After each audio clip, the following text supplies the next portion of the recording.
get to the bag, ayy. Got the foot on the gas, pedal to the metal when the lane moving fast, ayy. Let them all cross. If they hate, then let them hate and make a bigger boss, ayy.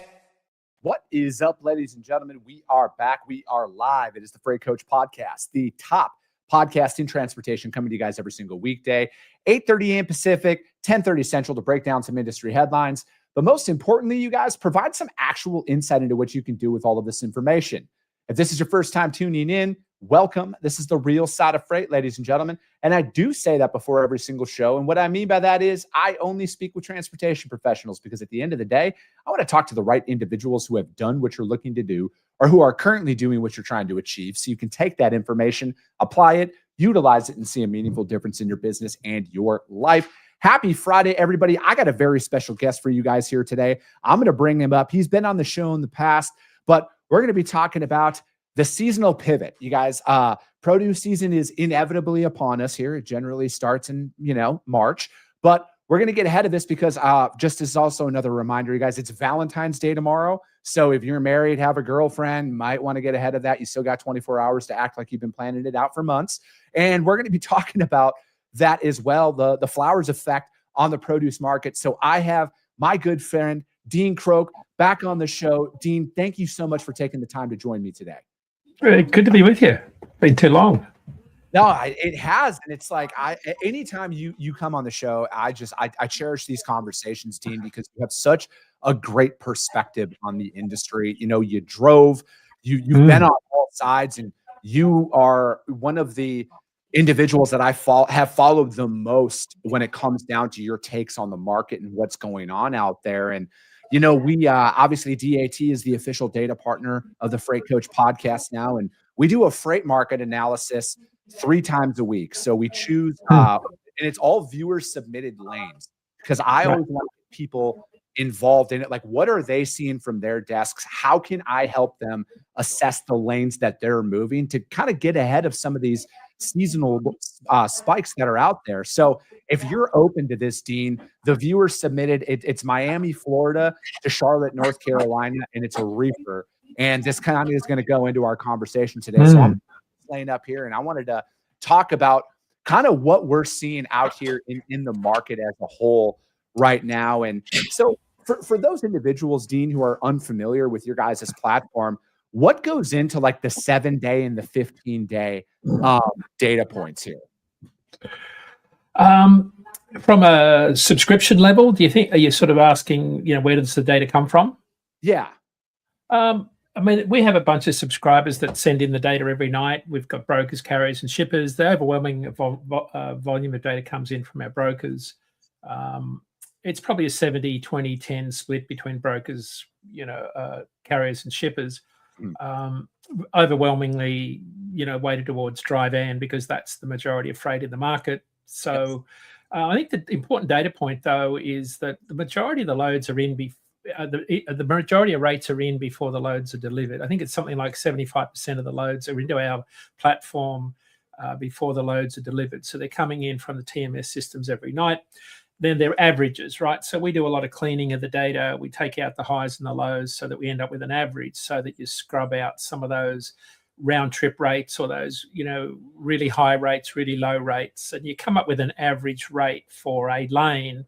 And then you have a minimum number of subscribers on a lane. So you end up with what's the best average that you can sort of describe as a starting point for your negotiations. Now, I think it's fair to say that when you look at a rate on a lane, that's not what someone's precisely carrying a load for on that lane. But for those in the space, it's a starting point. I think that's how I use the rate. So it's, DAT's been at this for 47 years. It's we've got a fairly deep bench when it comes to data. And I think if you follow Ken Adamo, he had a great post this morning about Ratecast's accuracy. The depth of this data, as I've been here just over 5 years, and I've been constantly amazed at how accurate Ratecast has been based on the data and the depth of this data that comes in every night. Ratecast is running somewhere in that 90 to 95% accuracy, but it's been really accurate in predicting this current cycle.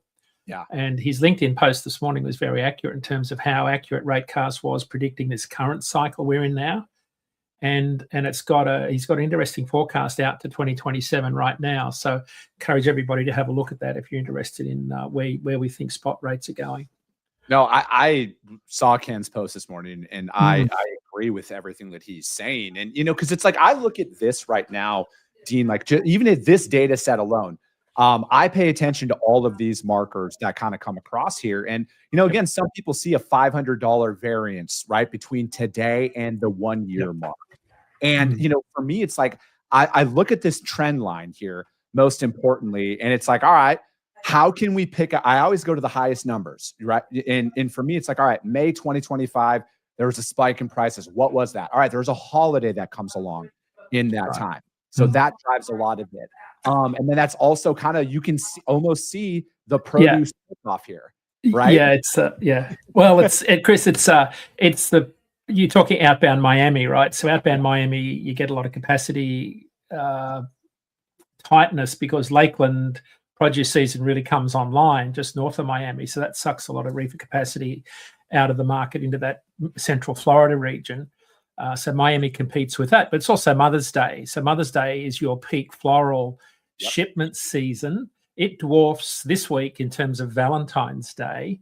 And I think that's an important point because what you're talking about here is seasonality. And this chart is one of the really interesting charts because you can see on the far left there, February, that little blip. And so it's a blip, but it's seasonally, it happens every year. But look at Mother's Day blip.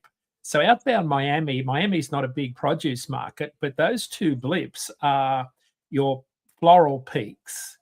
And I think it's important because this week's a really good example. 90% of our Valentine's Day flowers come from South America, from Ecuador and Colombia. And I'll have a post out in the morning on social media where I've looked at the last week's air freighters, and I've got a fast forward video of the last week's air freighters running back and forward. And it's a fascinating look at how all of these planes have dropped something like 52,000 tons of floral arrangements into the market. And of course, they're all running out of Miami on teams and a bunch of solo reefer trucks. But it's such a concentrated market. And the funnel shape of Florida is a really interesting market because there's only one way out. Yeah. And because the US imports the vast majority of its flowers, unlike Europe, where they grow the majority of their flowers, we import the majority. About 90% of our flowers for Valentine's Day come into Miami, 10% into Los Angeles. So you see this heavy concentration of floral arrangements into Miami. And then, of course, it really hits in this 2-week period leading up to tomorrow. So we see this concentration of volume and then rates. And they really peak. They started peaking on Monday, and they've kind of been elevated all week to the point where rates have been it's somewhere in that 25 to 30% higher than where they were a year ago, which, Chris, I think that's a really interesting data point in and of itself because rates have been up out of Florida. I did a post on it yesterday or the day before when I was sitting at the airport watching these planes come in and out. And because I'm a real data nerd and a bit of a transport geek, and I just love watching the old 747s that have been converted into cargo freighters. And I'm watching them thinking, heck, like on the other side of this are all the trucks on the other side of the dock there. And I could see all the trailers loading. And I thought, this is kind of fascinating because the volume surge is translating into this sort of rate surge that's paying carriers to Philly, Boston, Atlanta, Baltimore, even Dallas, somewhere in the order of $1,200 to $1,500 more per load than a year ago. So now we're ordering more flowers. Well, we're not. No, when I say that we're spending more on flowers, that doesn't mean we're buying more flowers in terms of tons. There could be an inflationary effect there. So why are rates up? Like, so why is that chart going up like that? And I think part of it is there's less trucks available. There's less capacity available this year. And I think a lot of it's got to do with the fact that we've just got less capacity in the market. And I think it's really hit the reefer capacity more so than ever. And I think a lot of it's got to do with the fact that every scale house in Florida was turned into an immigration enforcement center last September. Mm-hmm. And I know anecdotally, a lot of carriers are reluctant to go deep into Florida because it's such a hard area to get in and out of. You've only got a number of roads you can go into because it is a deep backhaul market, right? Once you go south. But if you think about every scale house has got ICE or DHS people sitting there, unless you're 100% squeaky clean, it's not a place that a lot of people wanted to go to. And I think that, and look, this is not news to people. If you've been listening to me on my IQ show, I've been saying this for 3 months, right? Yeah. And of course, here we are. I've been saying there's 4 things to watch for. Avocados and limes ahead of Super Bowl. Well, that came through. Berries out of Lakeland. Well, the cold weather has delayed that. Those volumes are down this week. Valentine's Day was the other one. And of course, when we see the transition of lettuce from Yuma back to Salinas, that'll be the real crunch as to how much capacity has left the market. But I think the reefer market and produce season is going to be really interesting this year. But the fact that this week we're already seeing produce volumes paying carriers $1,200 to $1,500 more per load, I think that's a really interesting data point. And and we're going to end the land analysis at this from here, because I'm of that mindset, Dean, with you, where it's like, and I've said this a lot. You brought up with the immigration checkpoints and everything, and I'm to the point where and I said this on the show yesterday. I'm like, there is a potential golden age of freight that is coming to the 100% legitimate carriers that are out there, especially in some of these markets where it's like, right, there will be able to charge an absolute premium to go and take these loads now, because it's like, hey, listen, we are XYZ company. Here's all our paperwork. They're going to be able to get more money. I think that this is what this is inevitably driving out of there. I mean, I just saw something on social media 2 days ago where a driver was in Florida, and he had showed there was like 15 trailers left at the scale house at one scale he went through, because there was all of those drivers who failed a variety. You can't prove what they got suspended for, but like the trucks were gone, the trucks were towed. There was 15 trailers at that one scale house alone. So I think I would say that the outbound Florida market could potentially drive some, I don't want to say historically highest rates ever, but this is going to drive in one of those potential markets here coming up, where those carriers that are dialed in, this is their time to take advantage of that. Well, those rates there on that Charlotte lane, right, are 46% higher year over year. There's something to this. Yes. And I think what's important is we haven't even got into peak produce season in Florida, because it doesn't hit till May. Yep. Now, this cold snap has delayed the maturity of the strawberries up in Lakeland. So we're off to a bit of a late start. So there will be a hit on volumes. But we will see produce season. It gets to that hot part of May, and then you'll see that produce season fall off. But I think, Chris, the interesting trend that I'm watching is, that as we move north through the latitudes and temperatures warm, we get into the southeast, and produce season really hits the starting line. You get to Vidalia Onion pack date in April, and then we're really into that peak produce season in the southeast.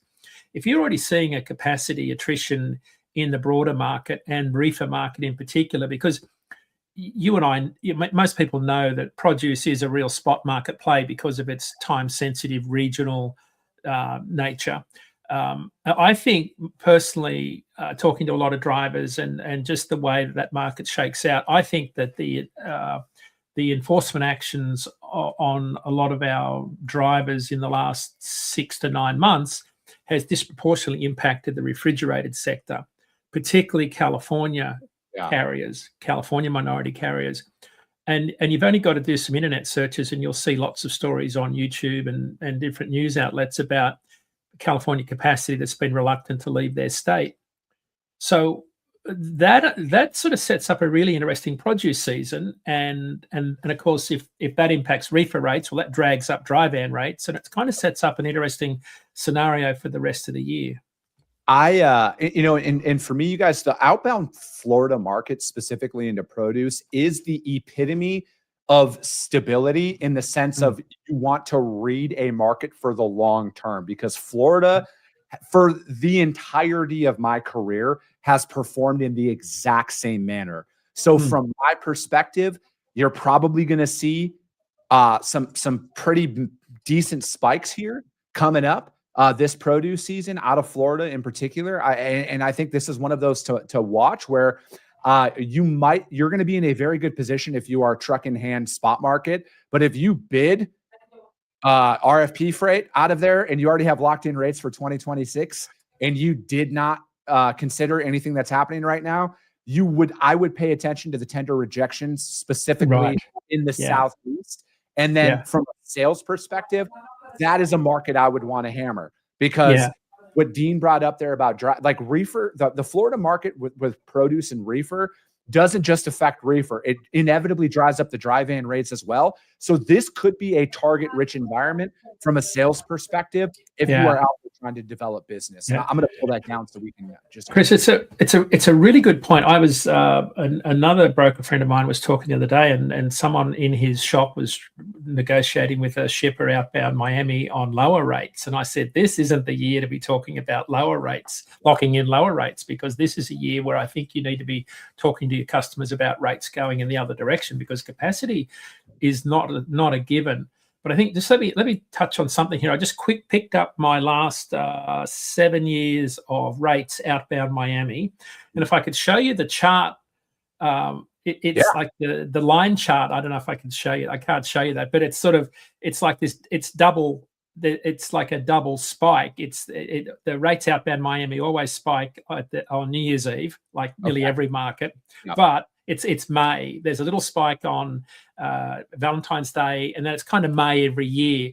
To your point, there is extreme concentration of seasonality outbound Miami every single year, going back as far back in the rates as I can see in the outbound market. So it behaves pretty much as we'd expect every single year.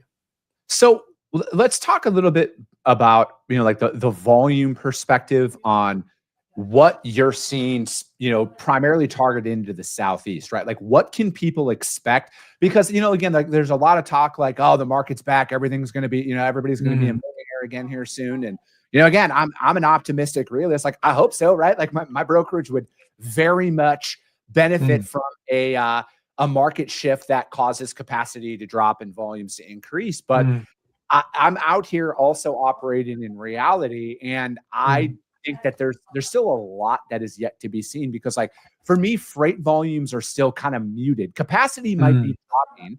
That's been proven. Capacity is dropping, but I have not seen a meaningful spike in freight volumes that has sustained anything from a longevity perspective.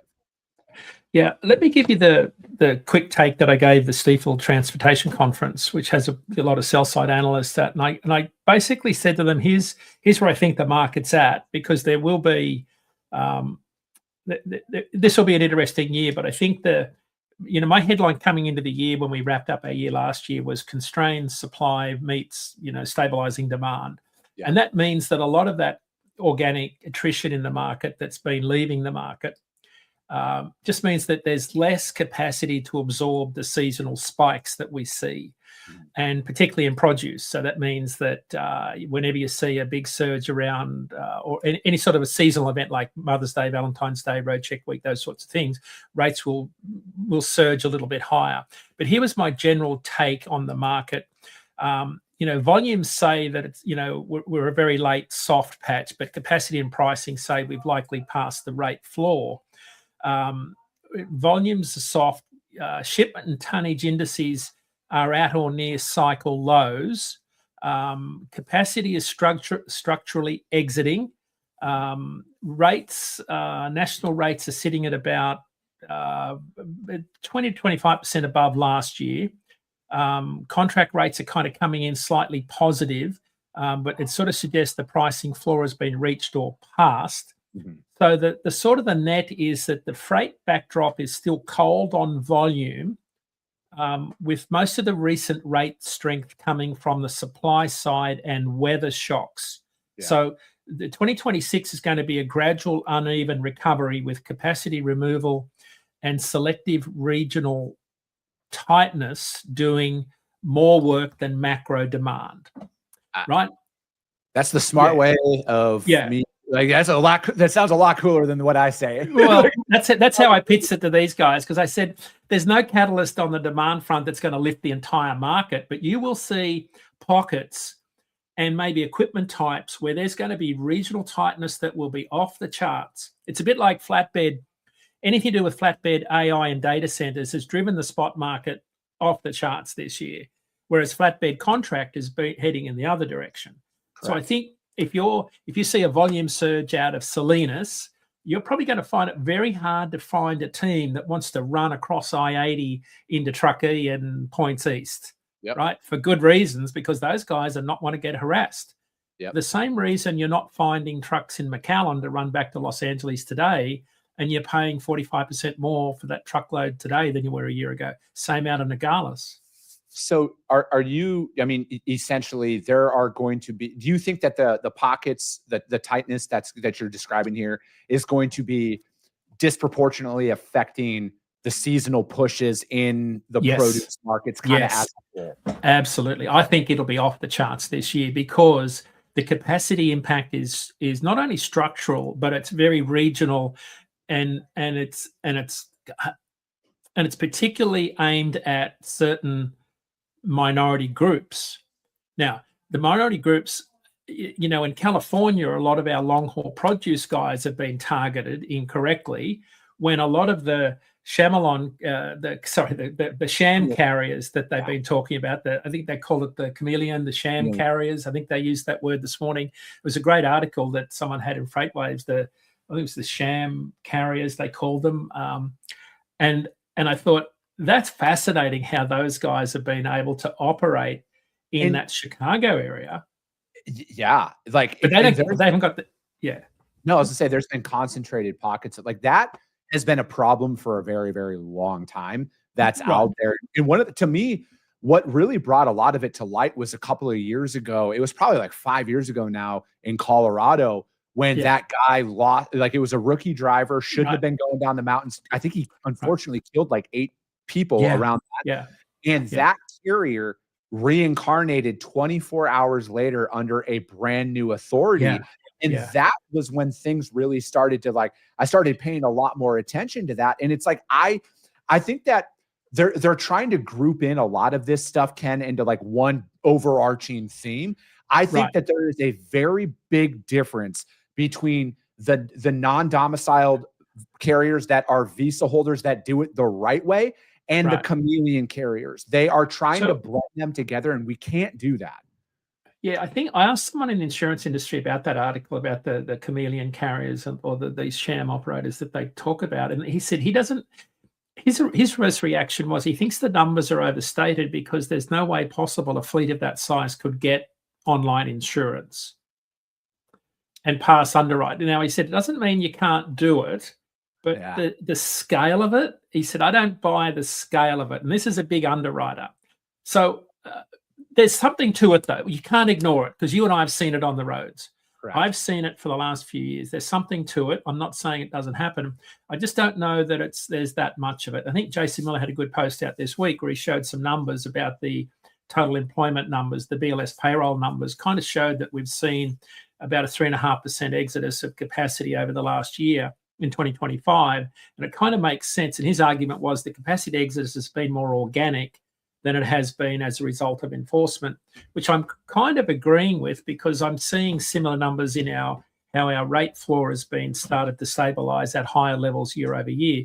We're just not seeing that exodus of capacity that would say the market has reached an inflection point where it's turned or flipped. It hasn't happened to that degree yet. So my hot take in regards to your insurance underwriter friend, and I actually had one of my buddies who does insurance as well. He was on the show yesterday. Right. My hot take, Dean, there is a select insurance companies that are all involved in this crime syndicate, because I think this is a highly organized crime syndicate, that they are the one doing it.